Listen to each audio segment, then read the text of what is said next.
जरा अपनी जिंदगी के बारे में एक सवाल खुद से पूछिए। क्या आप सच में अपने भविष्य को लेकर तैयार हैं या बस हालात के भरोसे जी रहे हैं? क्या आपने कभी सोचा है कि 5 साल बाद आप कहां होंगे? वही नौकरी, वही संघर्ष, वही टेंशन, या एक बिल्कुल अलग, मजबूत, आत्मविश्वासी और सफल इंसान? सच्चाई कड़वी है लेकिन साफ है।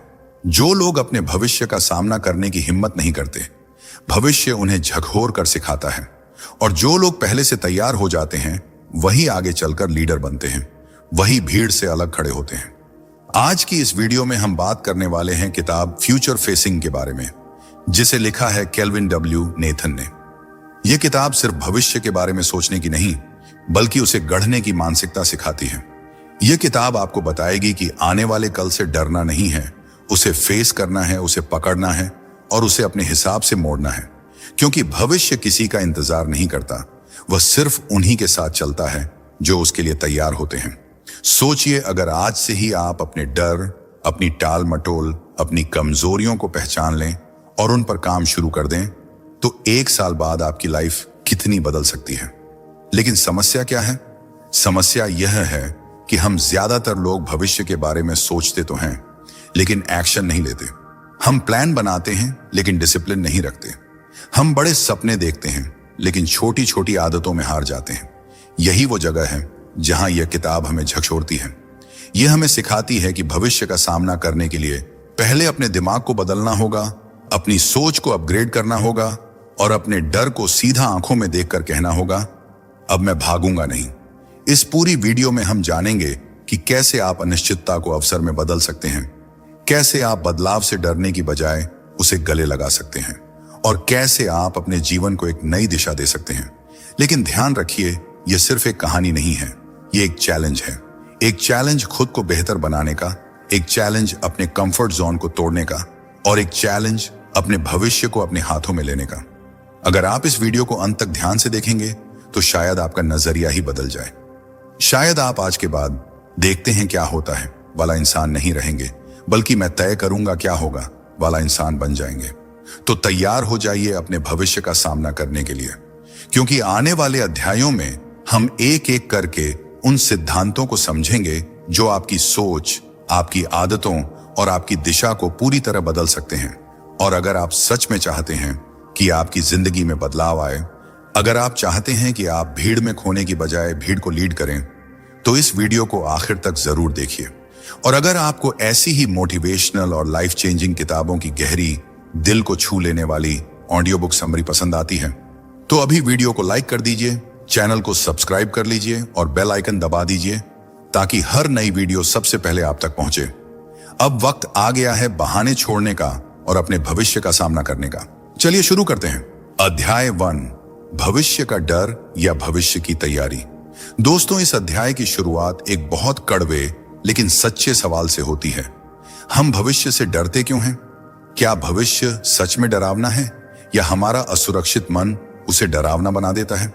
केल्विन डब्ल्यू नेथन इस अध्याय में बताते हैं कि इंसान का सबसे बड़ा डर अनजान चीजों से होता है। हमें पता नहीं होता कि आगे क्या होने वाला है, इसलिए हम कल्पनाएं बनाने लगते हैं। नौकरी जाएगी तो क्या होगा? बिजनेस फेल हुआ तो क्या होगा? लोग क्या कहेंगे? अगर मैं असफल हो गया तो?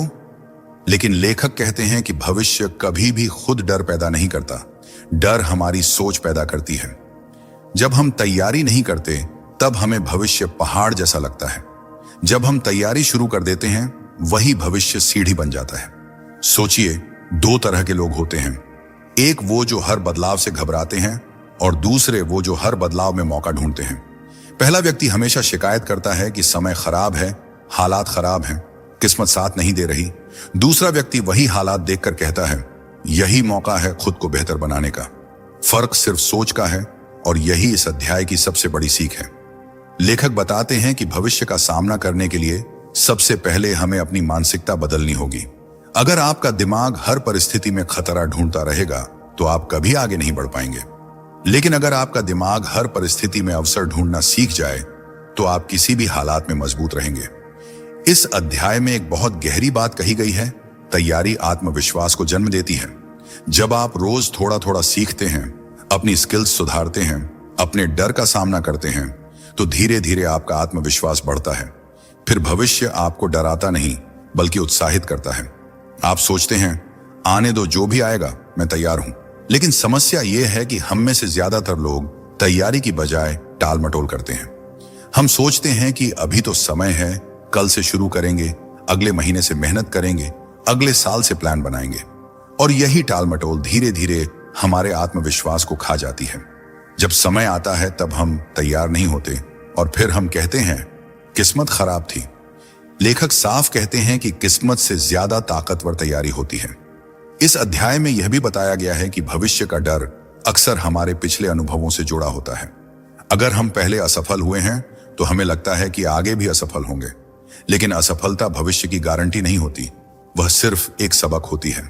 अगर आप उससे सीख लेते हैं तो वही असफलता आपकी सबसे बड़ी ताकत बन सकती है। इसलिए लेखक सलाह देते हैं कि हर दिन खुद से एक सवाल पूछो, आज मैंने ऐसा क्या किया जो मेरे भविष्य को मजबूत बनाएगा? अगर इस सवाल का जवाब रोज मिलता रहेगा तो यकीन मानिए आपका भविष्य धीरे धीरे आपके कंट्रोल में आ जाएगा। इस अध्याय का सार यही है कि भविष्य से भागो मत, उसका सामना करो। डर को दबाओ मत, उसे समझो। तैयारी शुरू करो, चाहे छोटी ही क्यों ना हो, क्योंकि जब आप तैयारी करते हैं तो आपका डर कम होता है और आपका आत्मविश्वास बढ़ता है। और जब आत्मविश्वास बढ़ता है तो आप हालात के गुलाम नहीं रहते, आप अपने हालात के मालिक बन जाते हैं। यही फ्यूचर फेसिंग की पहली और सबसे मजबूत नींव है। भविष्य से डरना बंद करो, भविष्य के लिए तैयार होना शुरू करो। अध्याय 2, बदलते समय के साथ खुद को बदलना। दोस्तों, इस अध्याय में एक बहुत बड़ी सच्चाई सामने रखी जाती है। समय कभी रुकता नहीं, लेकिन ज्यादातर लोग रुक जाते हैं। केल्विन डब्ल्यू नेथन बताते हैं कि दुनिया हर दिन बदल रही है, टेक्नोलॉजी बदल रही है, काम करने के तरीके बदल रहे हैं, सोचने का नजरिया बदल रहा है, लेकिन अगर इंसान अपनी पुरानी सोच से चिपका रहता है तो वही बदलाव उसके लिए खतरा बन जाता है। लेखक कहते हैं कि बदलाव दुश्मन नहीं है, बदलाव तो एक परीक्षा है जो यह तय करती है कि आप आगे बढ़ेंगे या पीछे छूट जाएंगे। सोचिए, कितने लोग सिर्फ इसलिए पीछे रह जाते हैं क्योंकि वे सीखना बंद कर देते हैं। उन्हें लगता है कि जो वे जानते हैं वही काफी है, लेकिन इस तेज दुनिया में काफी जैसा कुछ नहीं होता। या तो आप रोज थोड़ा बेहतर बन रहे हैं या धीरे धीरे कमजोर हो रहे हैं। इस अध्याय में लेखक समझाते हैं कि जो इंसान बदलते समय के साथ खुद को अपडेट करता रहता है वही भविष्य में सुरक्षित रहता है।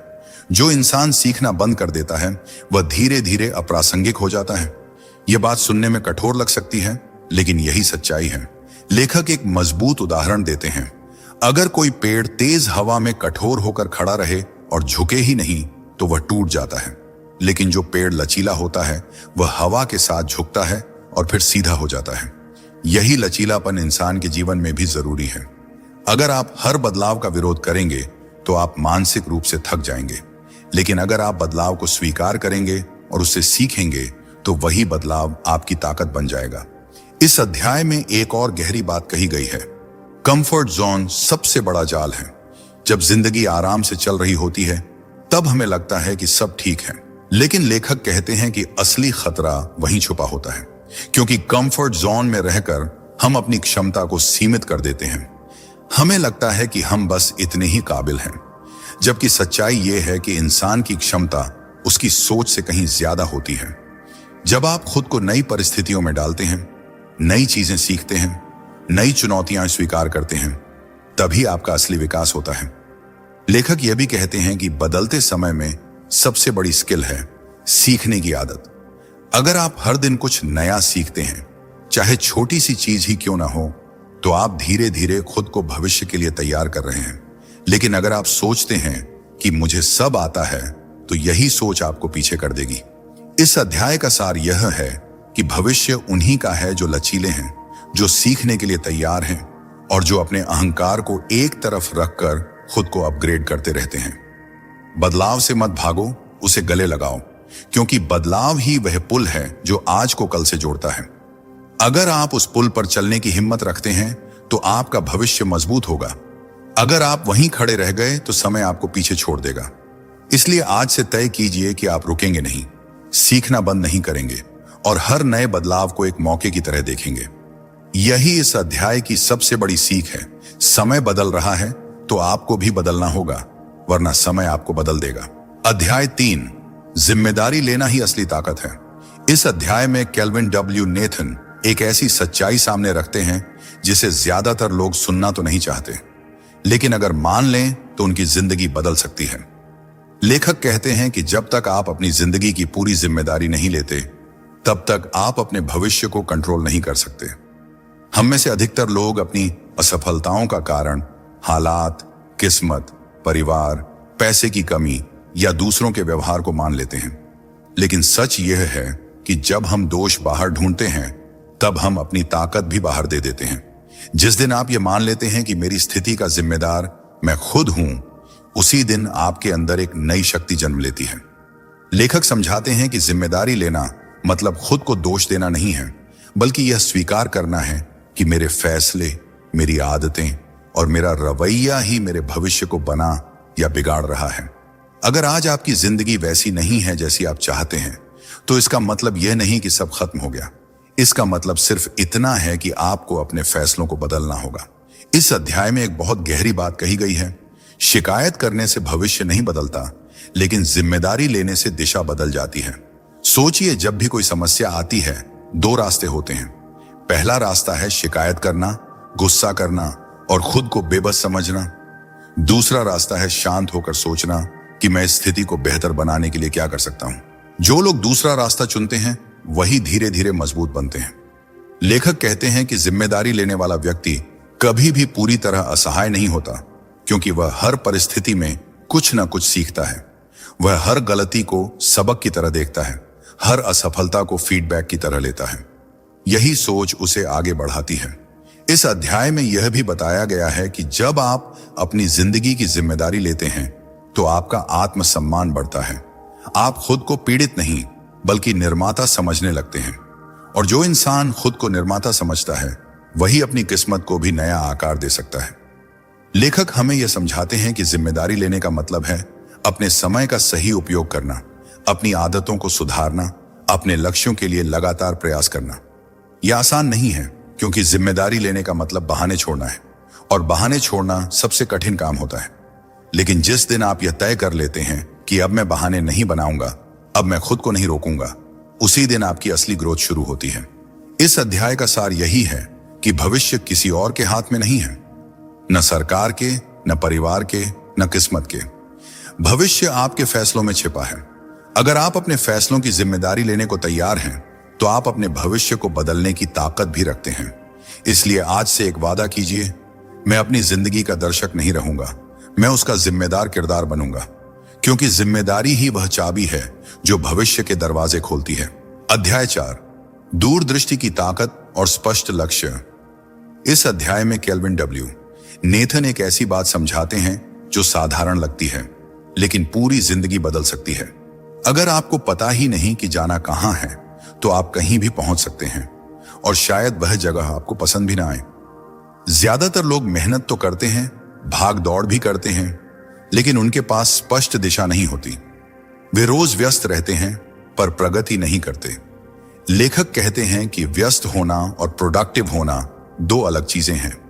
व्यस्त इंसान थक जाता है, लेकिन दूरदृष्टि वाला इंसान आगे बढ़ जाता है। इस अध्याय में भविष्य को देखने की कला सिखाई गई है। लेखक कहते हैं कि आपको अपने दिमाग में अपने भविष्य की एक साफ तस्वीर बनानी होगी। 5 साल बाद आप खुद को कहां देखना चाहते हैं? आर्थिक रूप से, मानसिक रूप से, शारीरिक रूप से, रिश्तों में? जब तक यह तस्वीर धुंधली है, तब तक आपके प्रयास भी बिखरे हुए रहेंगे। लेकिन जैसे ही तस्वीर साफ होती है, आपके कदम खुद ब खुद सही दिशा में उठने लगते हैं। लेखक बताते हैं कि स्पष्ट लक्ष्य आपके अंदर एक अलग तरह की ऊर्जा पैदा करता है। जब आपको पता होता है कि आप क्यों मेहनत कर रहे हैं, तो थकान भी कम महसूस होती है, संघर्ष भी मायने रखने लगता है। बिना लक्ष्य के मेहनत करना ऐसा है जैसे बिना पते के चिट्ठी भेजना। आप कोशिश तो कर रहे हैं, लेकिन पहुंच कहां रही है पता नहीं।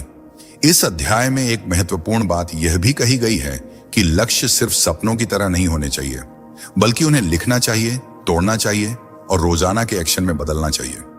बड़ा लक्ष्य डराता है, लेकिन जब आप उसे छोटे छोटे हिस्सों में बांट देते हैं, तो वही लक्ष्य संभव लगने लगता है। लेखक कहते हैं कि भविष्य का सामना करने का सबसे अच्छा तरीका है उसे पहले से देख लेना। जब आप संभावित चुनौतियों के बारे में सोचते हैं और उनके लिए मानसिक रूप से तैयार होते हैं, तो असली मुश्किल आने पर आप टूटते नहीं, संभल जाते हैं। दूरदृष्टि का मतलब सिर्फ अच्छा भविष्य देखना नहीं है, बल्कि संभावित जोखिमों को भी पहचानना है। जो व्यक्ति सिर्फ सपने देखता है वह अक्सर निराश होता है, लेकिन जो व्यक्ति योजना बनाता है वह धीरे धीरे आगे बढ़ता है। इस अध्याय का एक और गहरा संदेश है कि आपका लक्ष्य आपके मूल्यों से जुड़ा होना चाहिए। अगर आपका लक्ष्य सिर्फ दूसरों को प्रभावित करने के लिए है तो आप जल्दी थक जाएंगे, लेकिन अगर आपका लक्ष्य आपकी असली पहचान से जुड़ा है तो आप रुकेंगे नहीं। इसलिए लेखक सलाह देते हैं कि खुद से ईमानदारी से पूछो, मैं सच में क्या चाहता हूं और क्यों चाहता हूं।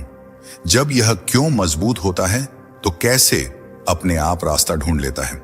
इस अध्याय का सार यही है कि बिना दूरदृष्टि के भविष्य धुंधला रहता है और धुंधले भविष्य के साथ आत्मविश्वास भी कमजोर रहता है। लेकिन जब आपके पास स्पष्ट लक्ष्य होता है तो आपका हर दिन अर्थपूर्ण बन जाता है। आप सिर्फ समय नहीं काटते, आप भविष्य बनाते हैं। इसलिए आज से सिर्फ सपने मत देखिए, उन्हें दिशा दीजिए। अपने भविष्य की एक साफ तस्वीर बनाइए और रोज उस दिशा में एक कदम बढ़ाइए, क्योंकि जिस इंसान को अपनी मंजिल दिखती है उसे रास्ते की कठिनाइयां रोक नहीं पाती। अध्याय 5, अनुशासन ही भविष्य की असली गारंटी। इस अध्याय में केल्विन डब्ल्यू नेथन एक बहुत ही सीधी लेकिन शक्तिशाली बात कहते हैं। प्रेरणा आपको शुरू करा सकती है, लेकिन मंजिल तक सिर्फ अनुशासन ही पहुंचाता है। हम सभी कभी ना कभी मोटिवेट होते हैं, बड़े बड़े वादे करते हैं, नई शुरुआत करते हैं, लेकिन कुछ दिनों बाद वही पुरानी आदतें वापस आ जाती हैं। क्यों? क्योंकि प्रेरणा भावना है और भावना बदलती रहती है, लेकिन अनुशासन निर्णय है और निर्णय चरित्र बनाता है। लेखक समझाते हैं कि भविष्य का सामना करने का मतलब सिर्फ बड़े सपने देखना नहीं है, बल्कि उन सपनों के लिए रोज मेहनत करना है, चाहे मन करे या ना करे। यही वह जगह है जहां ज्यादातर लोग हार मान लेते हैं। जब तक उत्साह रहता है वे काम करते हैं, लेकिन जैसे ही कठिनाई आती है वे रुक जाते हैं। अनुशासन का असली मतलब है मन के खिलाफ जाकर भी सही काम करना। इस अध्याय में यह बताया गया है कि आपकी छोटी छोटी दैनिक आदतें ही आपका भविष्य तय करती हैं। आप रोज क्या पढ़ते हैं, किसके साथ समय बिताते हैं, कितना सीखते हैं, कितना समय बर्बाद करते हैं, ये सब मिलकर धीरे धीरे आपकी दिशा तय करते हैं। भविष्य अचानक नहीं बदलता, वह रोज की आदतों से बनता है। लेखक कहते हैं कि अगर आप अगले 5 साल का भविष्य देखना चाहते हैं तो अपने अगले 5 दिनों की आदतें देख लीजिए, वहीं आपका जवाब छुपा है। अनुशासन कठिन क्यों लगता है? क्योंकि वह तुरंत सुख नहीं देता, वह अभी त्याग मांगता है और बाद में परिणाम देता है। लेकिन जो इंसान यह समझ जाता है कि असली खुशी लंबे समय के परिणाम में है, वह खुद को नियंत्रित करना सीख जाता है। इस अध्याय में एक और गहरी बात कही गई है, आत्मनियंत्रण ही आत्मसम्मान की जड़ है। जब आप खुद से किया वादा निभाते हैं तो आपके अंदर विश्वास बढ़ता है। जब आप रोज अपनी योजना पर टिके रहते हैं तो आपका आत्मविश्वास मजबूत होता है, और जब आत्मविश्वास मजबूत होता है तो भविष्य डरावना नहीं लगता। लेखक यह भी कहते हैं कि अनुशासन का मतलब कठोर जीवन नहीं है, बल्कि संतुलित जीवन है। इसका मतलब है प्राथमिकताओं को समझना। हर चीज जरूरी नहीं होती, लेकिन जो जरूरी है उसे टालना खतरनाक होता है। जो इंसान आज जरूरी काम टाल देता है वह कल पछतावे का सामना करता है, लेकिन जो इंसान आज कठिन काम कर लेता है वह कल गर्व महसूस करता है।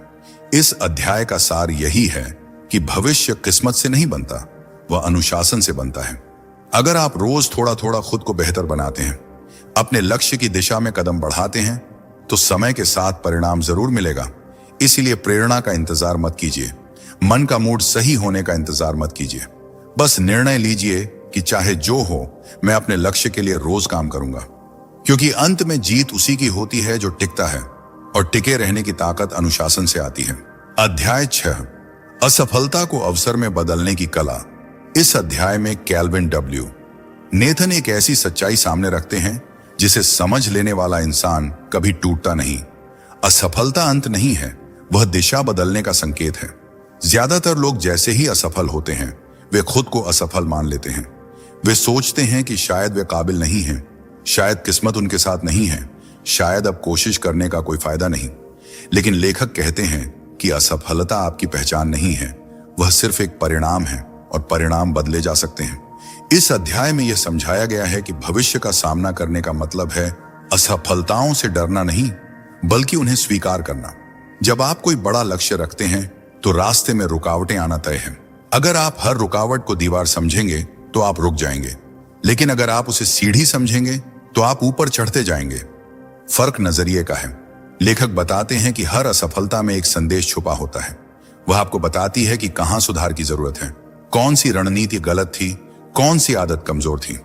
लेकिन यह संदेश तभी मिलता है जब आप शांत दिमाग से सोचते हैं। अगर आप गुस्से में या निराशा में डूब जाते हैं तो आप सीखने का मौका खो देते हैं। इस अध्याय में एक महत्वपूर्ण बात कही गई है। जो लोग जल्दी हार मान लेते हैं वे अक्सर सफलता के बहुत करीब होते हैं, क्योंकि ज्यादातर लोग आखिरी कदम उठाने से पहले ही थक जाते हैं। वे सोचते हैं कि अब कुछ नहीं हो सकता, जबकि सच ये होता है कि बस थोड़ा और धैर्य चाहिए था। लेखक कहते हैं कि असफलता को व्यक्तिगत अपमान मत बनाइए, उसे प्रक्रिया का हिस्सा मानिए। जैसे बच्चा चलना सीखते समय कई बार गिरता है, लेकिन गिरने को वह अपनी पहचान नहीं बनाता, वह फिर उठता है। यही मानसिकता बड़े लोगों की होती है। इस अध्याय में यह भी समझाया गया है कि असफलता आपके आत्मविश्वास को तोड़ सकती है अगर आप उसे गलत तरीके से देखें, लेकिन वही असफलता आपके आत्मविश्वास को मजबूत भी कर सकती है अगर आप उससे सीख लें। जब आप गिरकर भी उठते हैं तो आपके अंदर एक अलग तरह की मजबूती पैदा होती है। आप समझ जाते हैं कि मैं टूटता नहीं हूं, मैं सीखता हूं। यही सोच आपको भविष्य के लिए तैयार करती है। लेखक यह संदेश देते हैं कि अगर आप असफलता से भागेंगे तो आप औसत जिंदगी जिएंगे, लेकिन अगर आप असफलता को गले लगाएंगे, उससे सीखेंगे और दोबारा कोशिश करेंगे तो आप असाधारण बन सकते हैं। इस अध्याय का सार यही है कि भविष्य उन्हीं का होता है जो गिरने से नहीं डरते। असली हार तब होती है जब आप कोशिश करना छोड़ देते हैं। इसलिए जब भी जीवन में झटका लगे, खुद से कहिए, यह अंत नहीं है, यह सीख है। मैं रुकूंगा नहीं, मैं सुधार करूंगा, क्योंकि हर असफलता के पीछे एक नया अवसर छुपा होता है और जो उसे पहचान लेता है वही अपने भविष्य को नई ऊंचाई देता है। अध्याय 7, भविष्य का सामना आज से शुरू होता है। इस अंतिम अध्याय में केल्विन डब्ल्यू नेथन पूरी किताब का सार एक बहुत ही सीधी और गहरी बात में समेट देते हैं। भविष्य कोई दूर बैठी हुई चीज नहीं है, भविष्य आज के फैसलों में छुपा है। हम अक्सर सोचते हैं कि एक दिन सब ठीक हो जाएगा, एक दिन सही मौका मिलेगा, एक दिन मैं पूरी तैयारी के साथ शुरुआत करूंगा। लेकिन लेखक कहते हैं कि एक दिन कभी अपने आप नहीं आता, उसे आज के निर्णयों से बनाना पड़ता है। अगर आप भविष्य को लेकर सच में गंभीर हैं तो आपको आज से अलग तरह से जीना होगा। इस अध्याय में यह समझाया गया है कि भविष्य का सामना करने का मतलब सिर्फ सोच बदलना नहीं, बल्कि पहचान बदलना है। जब तक आप खुद को वही पुराना, डरने वाला, टालने वाला, बहाने बनाने वाला इंसान मानते रहेंगे, तब तक आपका व्यवहार भी वैसा ही रहेगा। लेकिन जिस दिन आप खुद से कह देते हैं कि मैं जिम्मेदार हूं, मैं सीखने वाला हूं, मैं अनुशासित हूं, उसी दिन से आपका व्यक्तित्व बदलना शुरू हो जाता है। लेखक बताते हैं कि पहचान बदलने के लिए बड़े कदम नहीं, लगातार छोटे कदम जरूरी होते हैं। रोज थोड़ा बेहतर बनना, रोज अपने लक्ष्य की दिशा में एक छोटा काम करना, रोज अपने डर का थोड़ा सामना करना, यही असली बदलाव है। भविष्य किसी एक बड़े फैसले से नहीं बनता, वह हजारों छोटे फैसलों से बनता है। इस अध्याय में एक और गहरी बात कही गई है। डर हमेशा रहेगा, अनिश्चितता हमेशा रहेगी। कोई भी इंसान पूरी तरह तैयार महसूस नहीं करता, लेकिन फर्क यह है कि कुछ लोग डर के बावजूद आगे बढ़ते हैं और कुछ लोग डर के कारण रुक जाते हैं। जो आगे बढ़ते हैं वही भविष्य को आकार देते हैं। लेखक यह भी कहते हैं कि आपको परफेक्ट होने की जरूरत नहीं है, आपको बस लगातार होने की जरूरत है। अगर आप हर दिन थोड़ी प्रगति करते हैं तो समय के साथ वह छोटी प्रगति बड़ी उपलब्धि में बदल जाती है। समस्या यह है कि हम तुरंत परिणाम चाहते हैं। हम चाहते हैं कि मेहनत आज करें और सफलता कल मिल जाए, लेकिन असली विकास समय लेता है। जो लोग धैर्य रखते हैं और लगातार प्रयास करते हैं वही अंत में जीतते हैं। इस अध्याय का अंतिम संदेश बहुत शक्तिशाली है। आपका भविष्य किसी और के हाथ में नहीं है। न हालात तय करेंगे, न डर तय करेगा, न पिछली गलतियां तय करेंगी। आपका भविष्य आपके आज के साहस, आपके आज के अनुशासन और आपके आज की जिम्मेदारी से तय होगा। इसलिए इंतजार मत कीजिए, सही समय का इंतजार मत कीजिए। खुद को पूरी तरह तैयार महसूस करने का इंतजार मत कीजिए, बस शुरुआत कीजिए, क्योंकि भविष्य का सामना करने का सबसे सही समय यही है, अभी है। और जब आप आज से बदलना शुरू करते हैं तो कल अपने आप बदलने लगता है। यही फ्यूचर फेसिंग की अंतिम और सबसे बड़ी सीख है। भविष्य से मत भागो, उसे आज से बनाना शुरू करो। दोस्तों, तो यह थी फ्यूचर फेसिंग की पूरी सीख, जिसमें केल्विन डब्ल्यू नेथन हमें बार बार एक ही बात याद दिलाते हैं कि भविष्य अचानक नहीं बनता, वह हर दिन हमारे छोटे छोटे फैसलों से तैयार होता है। अगर आपने इस पूरी वीडियो को यहां तक देखा है तो इसका मतलब है कि आप भीड़ का हिस्सा बनकर नहीं रहना चाहते, आप अपने भविष्य को लेकर गंभीर हैं। याद रखिए, डर रहेगा, चुनौतियां आएंगी, असफलता भी मिलेगी, लेकिन अब आपके पास एक नया नजरिया है। अब आप जानते हैं कि बदलाव से भागना नहीं है, जिम्मेदारी लेनी है, स्पष्ट लक्ष्य बनाना है, अनुशासन रखना है और हर असफलता को सीख में बदलना है। यही वो मानसिकता है जो एक साधारण इंसान को असाधारण बनाती है। आज इस वीडियो के बाद आप दो तरह के फैसले ले सकते हैं। या तो आप प्रेरित होकर कुछ देर बाद सब भूल जाएं, या फिर सच में एक छोटा कदम उठाएं। बस एक छोटा कदम। आज ही तय कर लीजिए कि आप अपने भविष्य के लिए रोज क्या करेंगे, क्योंकि जब तक एक्शन नहीं होगा तब तक बदलाव नहीं होगा, और जब एक्शन शुरू हो जाता है तो किस्मत भी आपका साथ देने लगती है। अगर आपको यह ऑडियो बुक समरी सच में दिल को छू गई हो, अगर आपको लगा हो कि यह वीडियो आपके सोचने का तरीका बदल सकती है, तो अभी इस वीडियो को लाइक कर दीजिए, चैनल को सब्सक्राइब कर लीजिए और बेल आइकन दबा दीजिए, ताकि ऐसी ही गहरी और मोटिवेशनल किताबों की समरी आप तक सबसे पहले पहुंचे। कमेंट में जरूर लिखिए कि इस वीडियो की कौन सी बात आपको सबसे ज्यादा लगी और आप आज से कौन सा बदलाव शुरू करने वाले हैं। याद रखिए, भविष्य किसी का इंतजार नहीं करता, लेकिन जो इंसान तैयार होता है भविष्य उसी के सामने झुकता है। अब फैसला आपका है, डर के साथ जीना है या हिम्मत के साथ आगे बढ़ना है। मिलते हैं अगली प्रेरणादायक वीडियो में। तब तक अपने भविष्य का सामना कीजिए और उसे अपने हाथों से बनाइए।